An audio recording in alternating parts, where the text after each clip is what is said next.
አዛና ለመስኪን ልትነጋ ምድር እንዴት አደርክ? ደህና አልሐምዱሊላህ። እንዴት አደርሽ? እግዚአብሔር ይመስገን። ሰግዳ ከጨረስኩ በኋላ ቤተክርስቲያኑ ጋር እንገናኝ። እሺ እመጣለሁ። ሄደች ወደ ሩቅ ሀገር። እቺ ቆንጆ አብሮ አደግ ፍቅረኛ ነች። ክርስቲያን ናት። ፈራዝ ጋቢር ያላት ክርስቲያን። እኔ ደግሞ ሙስሊም ነኝ። ለአንድ አላህ ብቻ የምገዛ። እምነቴን ታከብራለች፣ እምነቷንም አከብርላታለሁ። ይችላልን አይጠበንም ቤቴ በሁለታችንም እምነት እኮ ጓደኛ ወይም ፍቅረኛ ሆኖ መቆየት አይቻልም። እና ሁለታችንም ለቤተሰቦቻችን ተናግረን ኒካ ልሰርልሽ። እሺ።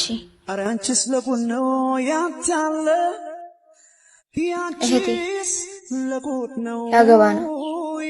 ምን ማለት ነው? ሳላየው ሳታስታውቂ እንዲሁ ከመሬት ተነስቶ ላገባ ነው ማለት? ታውቂዋለሽ እኮ ልቤ ነው እንዴ? ልቤኛ? ታዲያ እኮ እሱ ሙስሊም ነው።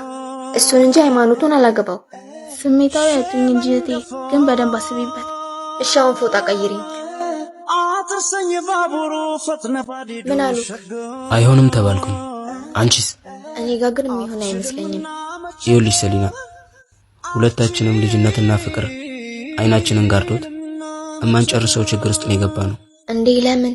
ቆይ አሁን ተጋባን እንበል። አንቺ ሌላ ሃይማኖት፣ እኔም ሌላ ሃይማኖት።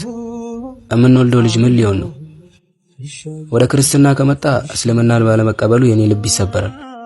ወደ እስልምና ከመጣ ደግሞ ያንቺ ልብ ይሰበራል። ስለዚህ በእኔም ባንቺም አይፈረድም።